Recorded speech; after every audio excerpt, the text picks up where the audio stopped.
Hi guys, Gijoe here, and welcome back to my bunker in Atlanta. And I have successfully assembled and completed pretty much all of the flight stands, at least for all of the planes that start the beginning of Global 40. I still have maybe about 20 more extra flight stands I need to glue magnets on. But I just wanted to show you some things and maybe give you some pointers on some things that I've learned, and hopefully keep you from making some of the mistakes that I made. First of all, once again, I love these flight stands. The weight distribution is fantastic, and it's just, of course I love the clear posts and all that, but I'm just going to give you kind of a flyby of what I have going on here, and then we'll talk about some specifics. So let's kind of go over here a little bit. As you can see, I've got my American fighter and bomber. Of course, flight stands on the British. You can see some of the Germans.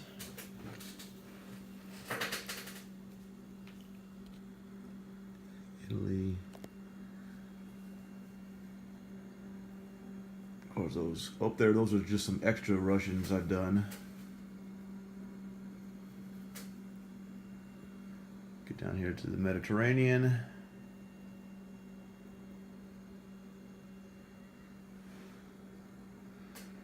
Across here to India, and you'll see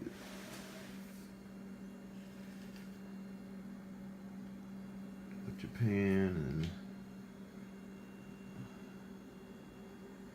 so I just want to, like I said, just a brief flyover before I get to some specifics. So all right, so let's talk about some specifics for each country, okay? I'll be right back. Okay, so let's talk about some of the items you're going to need. The first thing you're going to need to assemble these is some type of tweezers. I made these out of toothpicks, of course.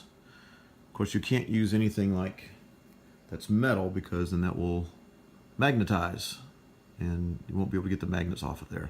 So I use tweezers. Of course, the glue I used was what WarTorn recommended here in the US. It's called Loctite Super Glue. Okay. I had to use this on a few of the planes, which I'll show you in a second. Okay, some type of cutting blade. I used a drill bit for some of the planes. This is 1/16 to start the hole, and then here is my 1/8 to complete the hole, because this is the size of the magnets. And then of course you need your magnets, and what I did was I did exactly what WarTorn recommended, in that I got all the magnets out and kind of attached them together so they're going in the same polarity. The other thing you're going to need is a felt pen or a Sharpie or something. And so I'm not going to go through the whole process, because you can kind of watch that on Grasshopper's video when he interviewed WarTorn, but I would simply mark this end, and that way I know that this end was north. So this technique was what I saw on Grasshopper's interview with WarTorn, which I'll post in the description, and it made it effortless, easy. I didn't have to think about it, didn't have to worry about polarity. It was just, all I had to do was mark this. Every time I took a magnet off, boom, I'd mark the next one like that, and I just made sure that the marks were always heading north. So if I have a plane, north would be like this. If I had a stand, north would be sitting on top of the stand. So as soon as I did that, it was really no worries, not a lot of thinking. So all my planes, so because of that, any plane that I have can go on any stand that I have. I can mix and match all I want, and I don't have to worry about any polarity issues. Now, one thing I did, as I said in my first flight stand video, WarTorn sent me 100 flight stands with 300 magnets. Now, that's enough for your out-of-box Global 40. I, however, also had previously purchased 3 by 1 millimeter magnets. In fact, I got 3 packages of these. So I had 300 extra. So I actually have 600 magnets. And the reason I got those was I watched one of Der Kunstler's videos on how to magnetize your carriers. And I bought those magnets to magnetize my carriers, and which I started doing, which I'll show you here in a second.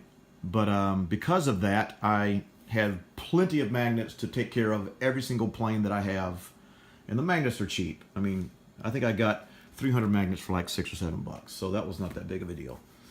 You can just go online, Google it, type in, you know, 3 millimeter by 1 millimeter magnets, discs. So, all right. So I'm not going to show you how to assemble these. Like I said, you can watch the video that Grasshopper made where he interviewed WarTorn. But I want to talk to you about a few mistakes that I made and hopefully keep you from making some of the mistakes.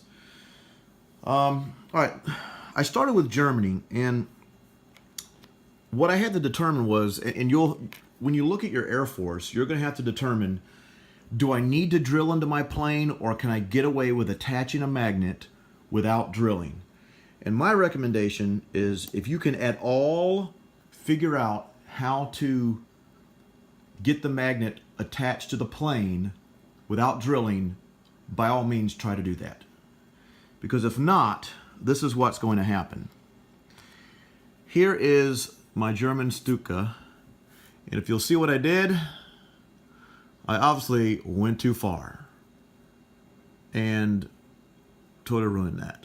So one Stuka bomber totally wasted. So it's at first I was having a hard time deciding or figuring out exactly what depth to go without, you know, going far enough to where the magnet would seat, but yet not going too far to where it goes through. And my first example or two, I ended up going through. So I eventually figured it out, and I was able, as you'll see right here, I was able to drill into the Stuka bomber just a little bit, and it worked out. But I was in some correspondence with WarTorn, and he said that he, I think, just kind of glues it onto this little ribbed part of the fuselage on the bottom, and just kind of puts extra glue underneath the magnet to kind of keep it from, you know, flopping either way. But so if I had it all to do over, I would probably not drill into my Stuka bombers. Now, thankfully, I only ruined one, maybe 2 of them. Let me see here. Nope, yeah, I ruined 2 of them. So here's the other one I ruined. So I ruined 2 of them, but, you know, I'll have to order a couple more. That's not a big deal. Thankfully, I had already purchased extra Stuka bombers, so I still have enough for the opening of the game, plus a couple extras. So I think I'm okay, but, you know, I might just want to buy 4 more or so just to be safe. For the bombers for Germany, what I noticed is at the bottom, there is this little part right here where the fuselage is, and I tried to drill into there, and what happens is you try to start drilling, and then at least with me, my drill would kind of slip off to the side, and so my pilot hole would be off center. Well, having a little bit of OCD, I guess, what happens is the plane would kind of sit off center and end up kind of looking a little cockeyed sometimes on the flight stand, and I'll show you what I mean. Like here's a plane, and if you look, this wing here is higher than that wing, so it's not exactly level, which, you know, for a lot of you that might not be a big deal, but you can see there, it just kind of bothers me a little bit. But it's really hard to get some of these planes perfectly level if that's a big issue to you, so you just might want to take some time and care. But what I decided to do was, I noticed that the bottom of this, even though it is ribbed a little bit, it is flat. So what I started doing then was I just glued the magnet to that flat part of the fuselage, which made it much easier to center the magnet right in the middle of that fuselage so the plane sits pretty flush to the magnet and doesn't kind of tilt this way or that way. So that's what I kind of learned from my German Air Force. Now, The planes, I think I started, like on this one, I started drilling into these German fighters, and I found the same thing. If you notice, on the bottom, it kind of comes up to a peak. It kind of comes up and then down, like an inverted V. And getting that magnet to sit right here was kind of tough. The magnet would kind of wobble this way or that way. So that's why I tried to drill in, but then once again, it makes it hard to get that magnet perfectly centered. So then what I did was I went ahead and just, I didn't drill this one in at all. I just tried to center it and lay it right on top of there, and I just kind of scooted it over to the right a little bit, and it ended up working a little bit better. It's still slightly off center, but if you're looking at this, I can live with that. That's actually, that's good. I can handle that. Might not be able to handle this one, but I've got like 15 other fighters, so I wasn't too worried about that. Plus, like I said, since I have another 300 magnets, I wasn't worried about wasting magnets. So, so that's kind of what I learned from my German Air Force. Now, let's go to the British, the UK. For UK, what was easy were the Spitfires. The Spitfire, as you know, the bottom is totally flat, so I just simply glued the magnet on there, and it was good to go. These planes, however, once again, the bomber, this little ribbed part on the fuselage, it was really hard to get that perfectly centered. And then once you do get it in there, you have to make sure that the magnet isn't tilted either way, because if it does, then the plane's going to be tilted like this on the stand, which kind of bothered me. And this one tilts a little bit like this. I did redo a bomber. I'll show you this one, and I'll show you what I mean. I redid this one, and I had a little bit better success. It's not totally centered in the fuselage, but at least the magnet is not leaning this way or that way. And so because of that, I'm very pleased with that. Now you might see the difference here. That leans slightly to the left. Again, for some of you that might not be a big deal, but it kind of bothered me a little bit. So that was the bomber. The same thing kind of for these Mosquitoes, these tactical bombers, was drilling a hole and making that hole centered, because my 1/16 drill bit kept slipping off and going to the side. So I don't know, maybe a little bit more pressure in before you start to drill the hole. That way it won't slide. But I think the best one I did was this one. As you can see, it's still slightly off center, but I can live with that. That's very doable. So that was from India. Okay, so that's the British. So the British Air Force, the fighter again was easy. The TAC bomber and the strategic bomber might have to take a little bit of time with that. The Japanese Air Force was mostly easy. The tactical bomber, I just simply glued the magnet on the bottom. I did no drilling, and these sat very, very nice. Very easy. Along with the fighters, I did not drill into my fighters because they're so small. So I just simply glued the magnet on the bottom. And there's a little bit of a rise in the middle, so once again you have to make sure that the magnet is not tilting either way. But as soon as that dries, it stays there. And so my fighters, all my Japanese fighters, are pretty much how I want them. So that's very, very pleased with that. Let's see what else we got here. So the Soviets. For my Russian Air Force, the fighters I did not drill into. I just simply glued the magnet on the bottom. And that turned out great. Very pleased with that. The tactical bombers, I did the same thing. No, wait. No, I did have to drill into the tactical bombers a little bit. And as you can see, it's hard to get it right dead center in that fuselage because it's ribbed. And so the drill bit wants to slip off to one side or the other. But as far as how it sits, it has a slight lean to this side, but not one that I can't live with. that bothers me that much. So overall, the Soviet tactical bomber was not so bad. The Soviet bomber, I did drill into, and I did a couple things. One, if you notice on the bomber, there's this ribbed line going all the way across, and then the fuselage coming down. On the first bomber, I put the drill bit right there in the middle and drilled there, and that worked pretty well. I'll show you what that looks like. Sorry if I bumped the camera. Well,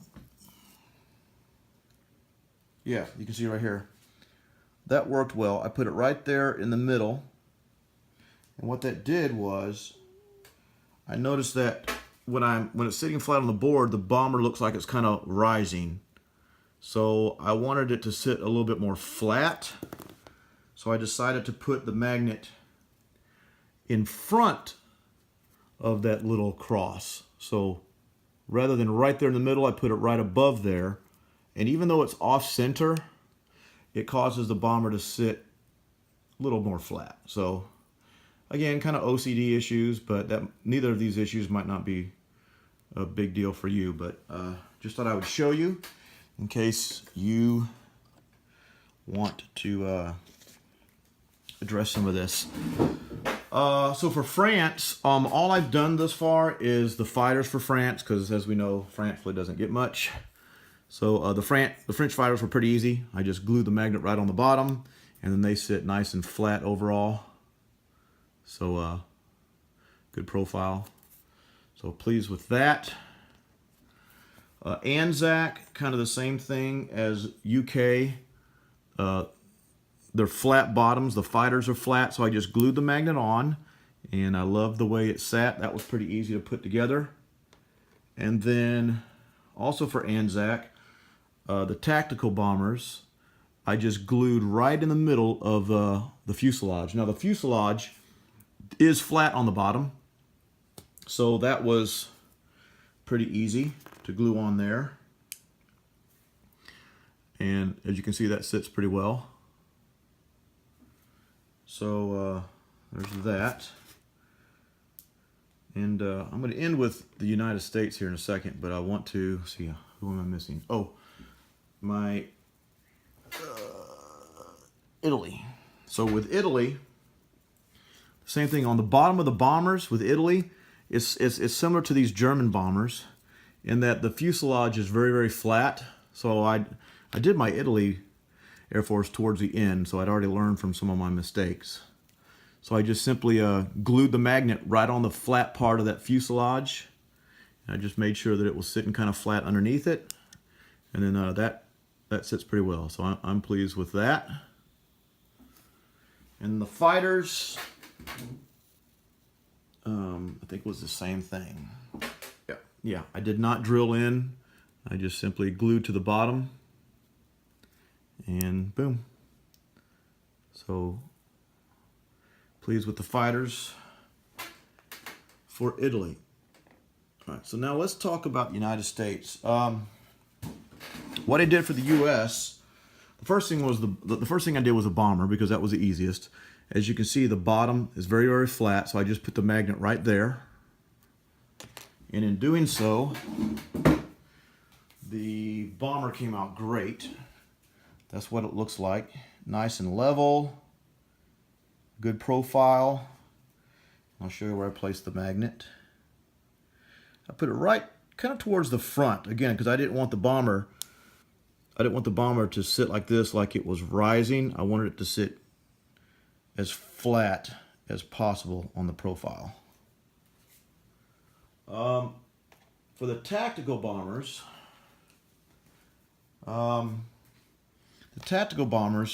if you notice, of course here's one of my painted ones, but if you notice on the tactical bombers, right here, there's a slight little bump right here, a ridge. So all I did was I took my little sharp blade here and I just kind of scraped through this a little bit on the bottom of my non-painted ones, just to kind of make it to where that was a little bit more smooth, because I didn't want to drill into it.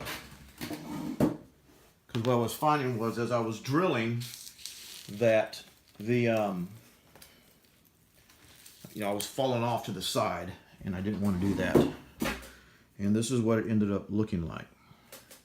So I scraped it, and then I just glued the magnet right on. Okay. So that worked for the tactical bomber. And for the fighters, I actually had 3 different fighters. I had the P-38 Lightning. Of course, I had the Corsair. And then I have a couple P-40 Warhawks that I bought just so I could use them in my Chinese Air Force or Chinese defense. So what I did was, for the Corsairs have a pretty big fuselage, so it was pretty easy to drill right there in the center. I took my 1/16 drill bit, I drilled a pilot hole, and I made sure to press down fairly hard, excuse me, so that it would be centered right in the middle or as close as possible.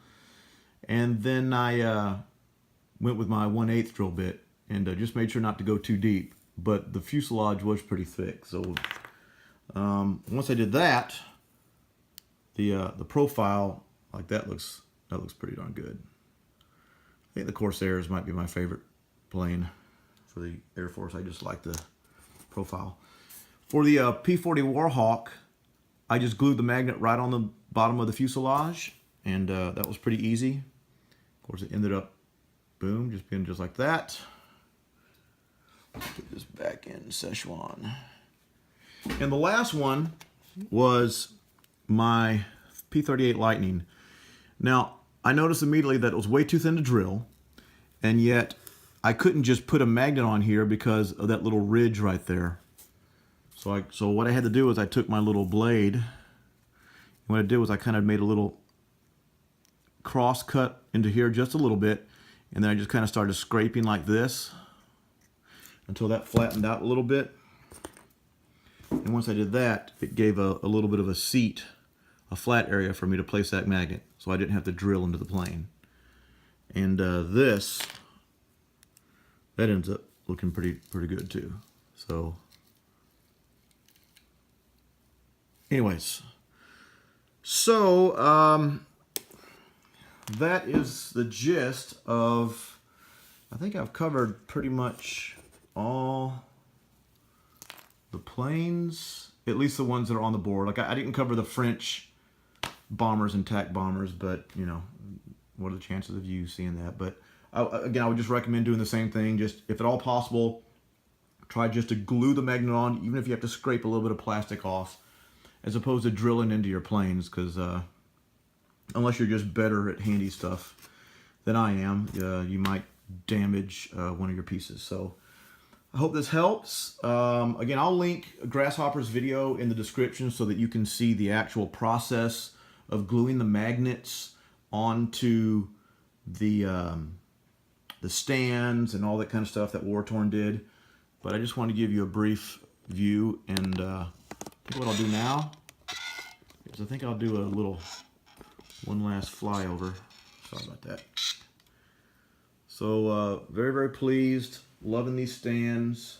And if you're watching this, I would like maybe a comment or your opinion.